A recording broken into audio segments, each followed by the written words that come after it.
마흔이 되면 더 이상의 감정 소모 따위에 휘청거리며 살지 않아도 되리라 믿었다. 50이 되면 어느 위치에서나 최고가 되어 있을 것이기에 그저 묵묵히 책임을 다하기만 하면 될 거라 생각했다. 나이 60에는 더할 나위 없이 평온한 상태에 이르러 있을 것이라 기대했다. 그러나 여전히 빛깔도 형체도 알 수 없는 색깔이 우리를 물들이고 갈수록 숨겨져 있던 욕망의 파도는 더욱 거센 물살을 일으키고 그 유혹에 우리는 더없이 무력하기만 하다. 꽃을 꺾는 일에만 팔려 마음의 끈질긴 집착을 가지고 욕망에 빠져 허덕이는 사람은 마침내 죽음의 악마에게 정복당한다. 꽃을 돈이라 생각해보자. 돈이 있어야 쾌락을 즐길 수 있기에 우리는 어떻게 해서든지 돈을 벌려고 한다. 또 노후를 생각하여 미리 축적해 놓고자 한다. 그래서 젊으나 늙으나 하루의 대부분을 돈 버는 일에 집중한다. 이것이 보통 사람들의 삶의 방식이다. 어느 큰 회사의 사장이 머리를 식히기 위해 바닷가에 머무는 동안 한 어부를 유심히 며칠간 지켜보았다. 그 어부는 다른 어부들에 비하여 짧은 시간에 더 많이, 더 큰 물고기를 잡고 있을 뿐 아니라 그 실력이 빼어났다. 사장은 그 어부에게 다가가 물었다. 선생님의 기술이 너무 좋아서 이렇게 계속하면 금방 부자가 될 수 있겠습니다. 그런데 왜 저녁이 되기 전까지만 일을 하고 주말에는 나오지도 않습니까? 그러자 어부는 나는 저녁에는 우리 가족들과 밥을 먹어야 하고 주말에는 사랑하는 친구들과 술잔을 기울이며 정을 쌓는다오 라고 대답했다. 사장이 내가 사실은 큰 회사를 운영하고 있는데 만약 당신이 밤까지 일을 하고 주말에도 일을 한다면 10년 후에는 어선을 살 수도 있고 아마 20년 후에는 큰 건물도 살 수 있을 것입니다. 라고 하자 그 어부가 다시 물었다. 그러면 그 다음은 무엇을 할 수 있소? 사장은 대답했다. 그 후에는 지금의 당신처럼 편안히 식구들과 밥도 같이 먹으며 친구들과 술잔도 기울일 수 있죠. 돈 버는 일에만 몰입하다 보면 돈 버는 일에 마음을 빼앗긴다. 일을 한 만큼 돈을 벌고 저축을 하고 재산을 불리는 재미에 시간이 잘 흘러갈지는 모른다. 그렇게 시간이 쌓이고 쌓여서 수십 년이 흐르고 더구나 나중에 아무것도 남은 것이 없다는 것을 알았을 때 그제서야 허무함을 느낀다. 아무 쓸모없는 존재가 되었다고 느낄 때가 되어서야 지나간 세월이 아깝다는 생각이 든다. 기대 수명이 늘고 이제는 죽고 싶어도 마음대로 죽지 못할 만큼 오래 산다고들 말한다.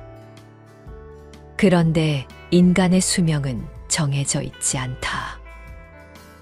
오래 살 수 있을 거라고 누가 장담할 수 있는가? 인간은 언제 죽을지 알 수 없다. 그러니 유혹을 뿌리치지 못하고 허송세월만 하고 있을 수는 없는 일이다. 세상에서 결국 죽어야만 하는 사람의 목숨은 정해져 있지 않아 알 수 없고 애처롭고 짧아 고통으로 엉켜 있다. 미혹한 자가 자기를 해치며 비탄해한다고 해서 무슨 이익이라도 생긴다면 현명한 자도 그렇게 할 것이다. 자신을 위해 행복을 구하는 자라면 자신에게 있는 비탄과 애착과 근심과 자기 번뇌의 화살을 뽑아버려야 한다. 소타니파타에 나오는 말이다. 부처님도 우리처럼 유혹에 시달린 적이 있었다. 불교에서는 수행을 방해하는 유혹과 욕망을 악마에 빗대 표현하는데 이를 마군이라고 부른다. 부처님이 깨달음을 얻기 위해 보리수 나무 아래 앉아 명상하고 있었다.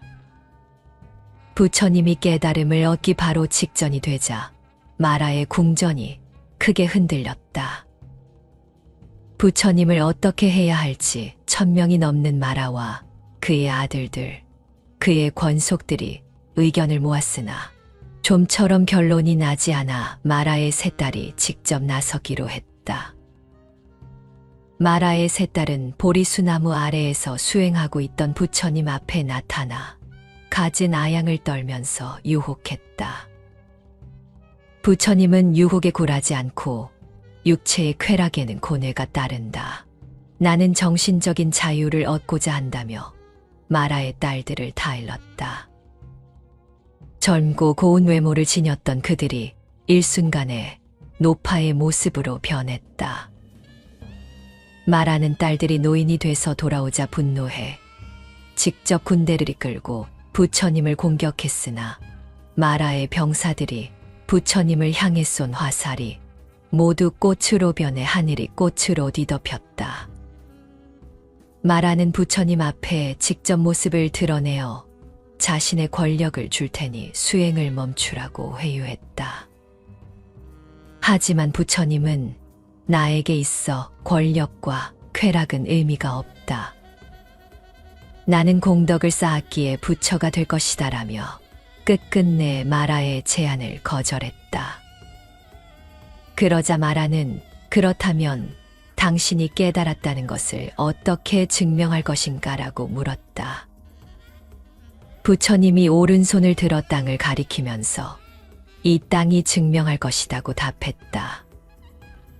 그 순간 천지가 뒤흔들리는 소리와 함께 대지의 신이 땅을 뚫고 뛰쳐나와 가장 큰 대장부이시여 내 당신을 증명하겠나이다. 제가 아나이다 라고 외쳤다. 마라는 엄청난 소리와 진동에 놀라 도망가고 말았다. 부처님은 마라를 향해 이렇게 말씀하셨다. 나는 당신을 알고 있습니다. 당신의 첫째 군대는 욕망이요, 둘째는 혐오며, 셋째는 굶주림이요, 넷째는 애착이며, 다섯째는 나태요, 여섯째는 공포며, 일곱째는 의욕이요, 여덟째는 위선과 고집입니다. 말하여 용기 없는 자라면 사방을 포위한 코끼리 부대와 같은 그대에게 맞서지 않을 것입니다. 하지만 나는 생각을 굳건히 하고 그대에게 대항할 것입니다. 이때가 부처님 나이 35살 때였다. 여기서 말하는 실제로 있는 악마가 아니라 우리 내면의 번뇌, 욕망을 빗대어 표현한 것뿐이다. 부처님은 84,000대장경에서 이렇게 말씀하신다. 어느 누가 이 세상을 정복하고 어느 누가 인생 수레에 빛나는 길을 발견할 것인가. 어리석고 무지한 자에게 항상 어둠은 길고 지혜 있는 자에게 낮은 길어라. 욕망과 무지와 어리석음의 독화살을 꺾어버려라. 그러면 그대는 빛나는 광명의 법의를 입게 되어 죽음의 저승사자도 그냥 지나치리라. 인생의 수레에 항상 지혜의 도구와 배움의 양식을 싣고 길을 떠나라. 튼튼한 수레가 길고 먼 길을 무사히 가듯이 우리는 많은 것을 보고 듣는다. 우리를 유혹하는 악마가 항상 곁에 있다. 이걸로는 부족하지. 왜 그만큼 밖에 못하냐고 하면서 더 해야만 하는 욕구를 불러일으킨다. 그만하면 됐지 않냐고 하면서 하지 않을 이유도 수없이 만들어낸다. 나쁜 유혹은 상당히 강한 적이다. 인간의 의지로는 좀처럼 이겨내기 힘들다. 어지간히 강한 의지와 끈기로 버티지 못하면 결국 나쁜 유혹의 마음이 흔들리게 된다. 원효 스님의 발심 수행장의 일부이다. 오늘만 하지만 오늘은 다 할 일 없으니 악업 짓는 날 허다하며 내일엔 하고 미루지만 내일도 다함 없으니 선업 짓는 날 적도다. 금년만 한다 해도 금년은 다함 없으니 번뇌엔 끝이 없고 내년부터라 하지만 내년은 언제나 내년이니 보리도에 나아가지 못하리로다. 시간은 흐르고 흘러 낮과 밤이 재빠르게 지나가고 하루하루 지나는 게 훌쩍 금음이 지나가고 달달이 바뀌어가는 게 호련히 한 해 지나 내년에 이르고 한 해 두 해 지내다 보니 잠깐 사이에 죽음 문턱에 이르네. 그때는 이미 부서진 수레라 가지 못하니 늙어서는 닦지 못하고 눕고 싶고 게을러질 뿐 애써 자리 틀고 앉아보았자 번뇌망상 어지러울 뿐이네. 몇 생을 닦지 아니했는데 밤낮으로 허송세월 보내며 허공 같은 이 몸이 얼마나 산다고 이 한 생을 닦지 않으리오. 몸은 반드시 죽어 마칠 날이 있으리니 다음 생엔 어찌하려는가. 바쁘고 급하지 않으랴. 급하고 바쁘지 않으랴. 누구나 나이가 들면 고정관념으로 자신을 한정하기 쉽다. 내 능력은 이 정도이구나. 내 인생은 이 정도밖에 안 되는구나. 이렇게 자신을 틀에 가두어 버린다. 이는 누구나 저지르기 쉬운 어리석은 사람들의 나이 들어가는 모습이다. 당신이 가진 한계는 스스로 만든 것이다. 감옥은 당신 자신이 만든 것, 삶은 당신에게 도전을 주었다. 하지만 그렇다고 해서 그 목적이 당신을 구속하기 위함은 아니었다. 당신에게 자유를 주고 성장하고 치유받을 수 있는 배움과 경험을 주기 위함이었다. 삶은 당신을 감옥에서 구하기 위해 노력했다. 자기 자신을 비난하지 말라. 사랑하는 마음으로 여행을 계속하고 지금 이 순간에 머물라. 경험하고 배우고 사랑하고 웃으라. 울고 싶다면 울어라. 어둠 속에서도 볼 수 있도록 손전등을 갖고 다니라. 하지만 무엇보다 자기 자신을 받아들이고 앞으로 나아가라. 여행을 계속하라. 자유롭게. 그리고 사랑하고 자주 웃으라. 미국의 한 작가의 글이다. 오늘을 살아가는 일이 힘겹게 느껴지는 것은 누구나 짊어진 마음의 짐이다. 욕심을 비우면 행복이 온다는 것을 알면서도 쉽게 내려놓지 못하는 것은 어쩌면 삶의 고단함보다도 우리 내면의 욕망이 자아를 지배하고 있기 때문일 것이다. 흔들림 없는 나이가 되었음에도 여전히 버림의 지혜를 깨닫지 못하는 것은 지나온 세월에 대한 미련과 나이 들어감을 받아들이지 못하는 마음에서 비롯된 것이 아닐까 한다. 마음을 비운다는 것은 나를 내려놓는 데서 비롯된다. 그리고 나를 내려놓는 일은 욕심을 내려놓는 것에서 시작된다. 삶에 대하여 한치의 앞도 헤아리지 못하면서 어리석은 유혹에 도취되어 세월만 헛되이 보내고 있다면 이제라도 깨어나라. 부처님은 현혹과 나쁜 유혹을 물리치려면 3가지 규칙을 지켜야 한다고 하셨다. 나쁜 유혹에 대해 생각조차 하지 않아야 하고 유혹은 멀리하며 아예 접촉하지 말아야 한다는 것이다. 머릿속에 펼쳐지는 모든 것은 사실이 아님을 알아야 한다. 그것에 끄달리지 않아야 한다. 나쁜 것임을 안다면 그것이 나를 더 이상 흔들지 못하도록 바라보고 물리쳐라. 헛된 망상임을 안다면 그것을 위해 허송세월하지 말고 지금을 바로 보라. 내일도 어김없이 태양은 떠오른다. 그러나 우리는 그 태양을 다시 보지 못하고 생을 마감할 수도 있다.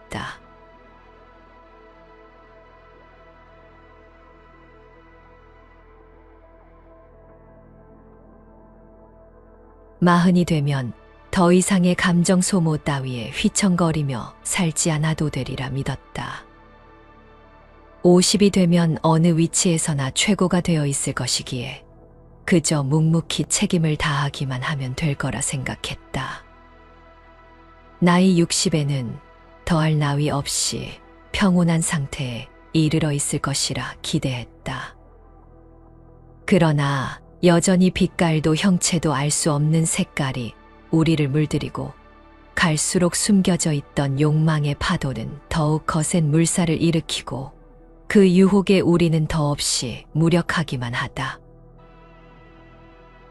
꽃을 꺾는 일에만 팔려 마음에 끈질긴 집착을 가지고 욕망에 빠져 허덕이는 사람은 마침내 죽음의 악마에게 정복당한다.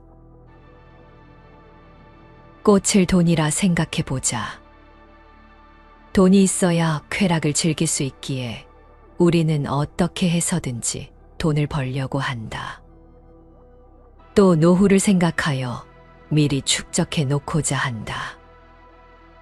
그래서 젊으나 늙으나 하루의 대부분을 돈 버는 일에 집중한다. 이것이 보통 사람들의 삶의 방식이다. 어느 큰 회사의 사장이 머리를 식히기 위해 바닷가에 머무는 동안 한 어부를 유심히 며칠간 지켜보았다. 그 어부는 다른 어부들에 비하여 짧은 시간에 더 많이, 더 큰 물고기를 잡고 있을 뿐 아니라 그 실력이 빼어났다. 사장은 그 어부에게 다가가 물었다. 선생님의 기술이 너무 좋아서 이렇게 계속하면 금방 부자가 될 수 있겠습니다. 그런데 왜 저녁이 되기 전까지만 일을 하고 주말에는 나오지도 않습니까? 그러자 어부는 나는 저녁에는 우리 가족들과 밥을 먹어야 하고 주말에는 사랑하는 친구들과 술잔을 기울이며 정을 쌓는다오 라고 대답했다. 사장이 내가 사실은 큰 회사를 운영하고 있는데 만약 당신이 밤까지 일을 하고 주말에도 일을 한다면 10년 후에는 어선을 살 수도 있고 아마 20년 후에는 큰 건물도 살 수 있을 것입니다. 라고 하자 그 어부가 다시 물었다. 그러면 그 다음은 무엇을 할 수 있소? 사장은 대답했다. 그 후에는 지금의 당신처럼 편안히 식구들과 밥도 같이 먹으며 친구들과 술잔도 기울일 수 있죠. 돈 버는 일에만 몰입하다 보면 돈 버는 일에 마음을 빼앗긴다. 일을 한 만큼 돈을 벌고 저축을 하고 재산을 불리는 재미에 시간이 잘 흘러갈지는 모른다. 그렇게 시간이 쌓이고 쌓여서 수십 년이 흐르고 더구나 나중에 아무것도 남은 것이 없다는 것을 알았을 때 그제서야 허무함을 느낀다. 아무 쓸모없는 존재가 되었다고 느낄 때가 되어서야 지나간 세월이 아깝다는 생각이 든다. 기대 수명이 늘고 이제는 죽고 싶어도 마음대로 죽지 못할 만큼 오래 산다고들 말한다. 그런데 인간의 수명은 정해져 있지 않다. 오래 살 수 있을 거라고 누가 장담할 수 있는가? 인간은 언제 죽을지 알 수 없다. 그러니 유혹을 뿌리치지 못하고 허송세월만 하고 있을 수는 없는 일이다. 세상에서 결국 죽어야만 하는 사람의 목숨은 정해져 있지 않아. 알 수 없고 애처롭고 짧아 고통으로 엉켜 있다.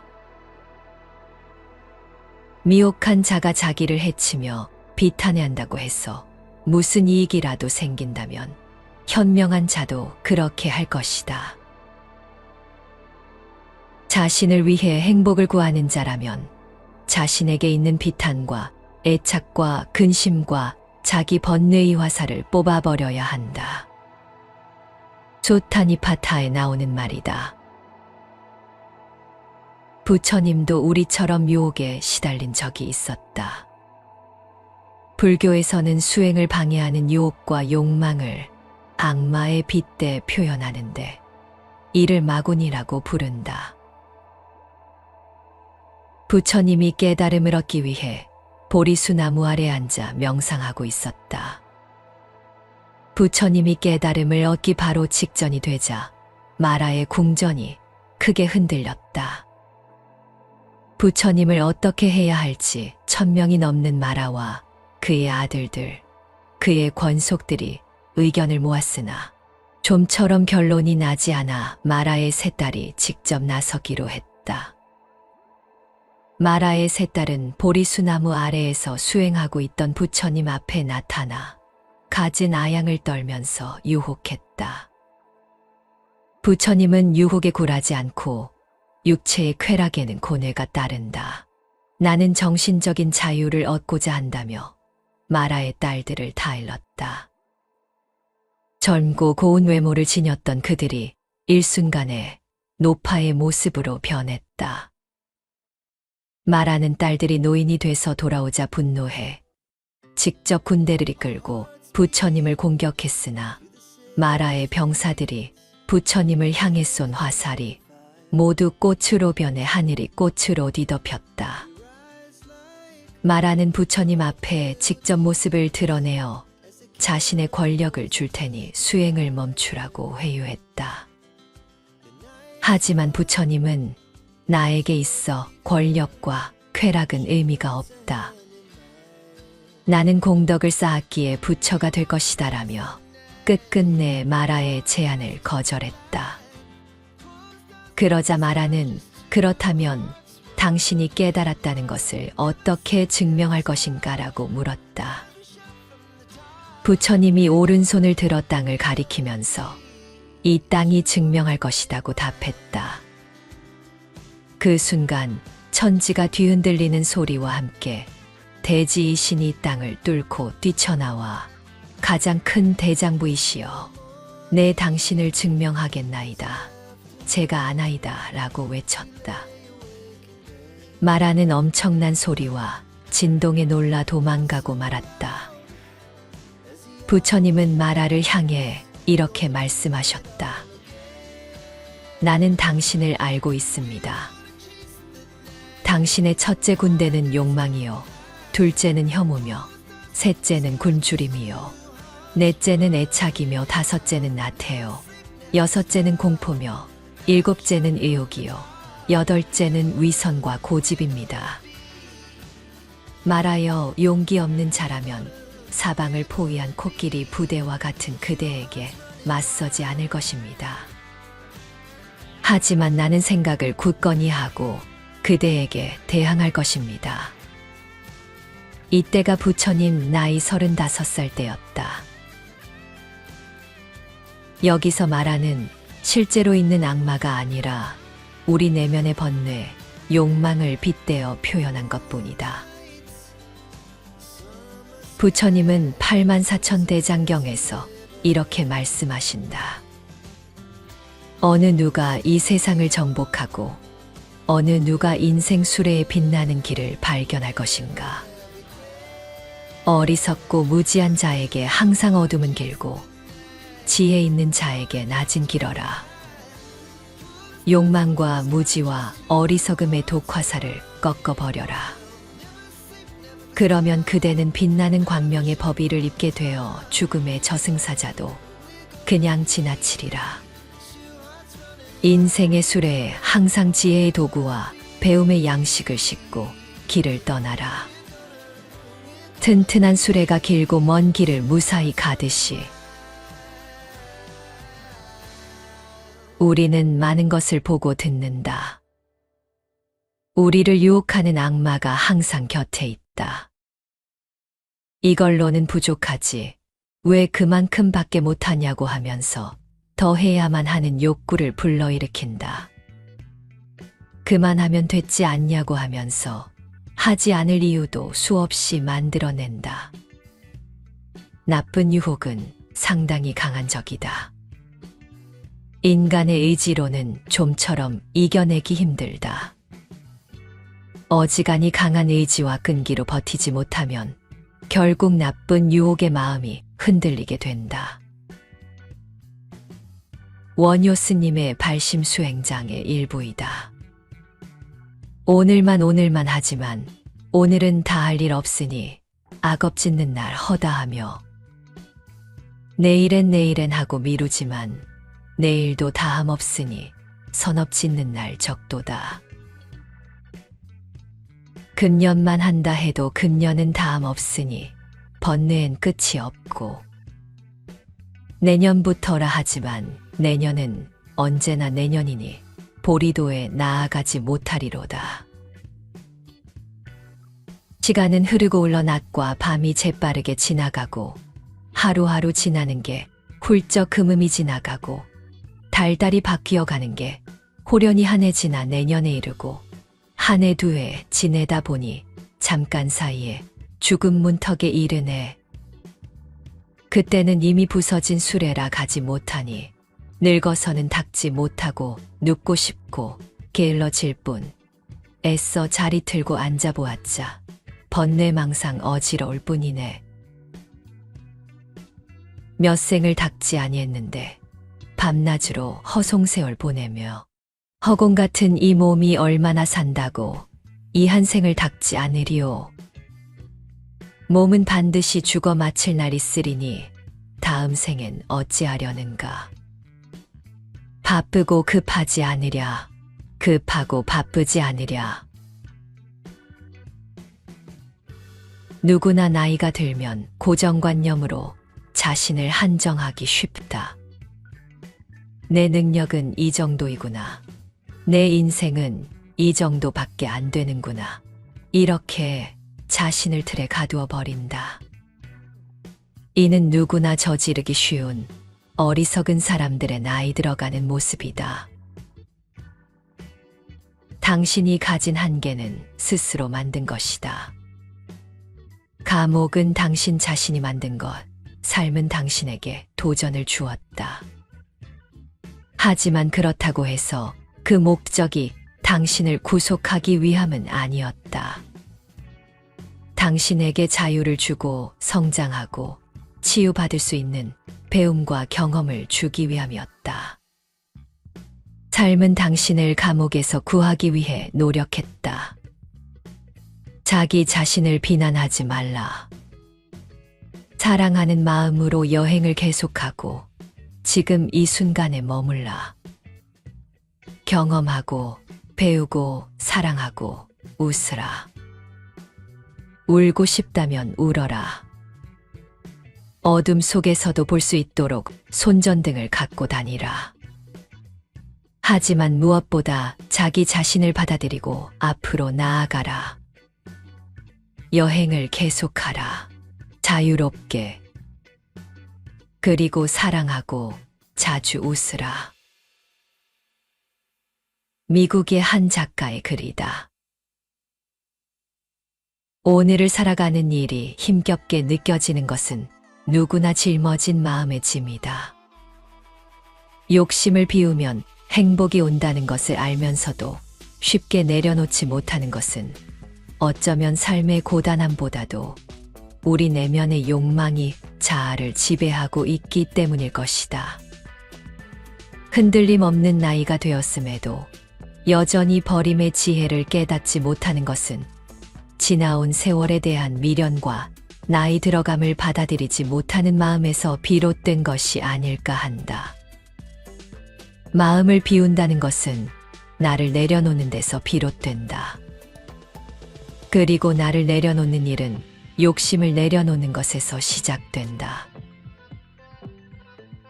삶에 대하여 한치의 앞도 헤아리지 못하면서 어리석은 유혹에 도취되어 세월만 헛되이 보내고 있다면 이제라도 깨어나라. 부처님은 현혹과 나쁜 유혹을 물리치려면 3가지 규칙을 지켜야 한다고 하셨다. 나쁜 유혹에 대해 생각조차 하지 않아야 하고 유혹은 멀리하며 아예 접촉하지 말아야 한다는 것이다.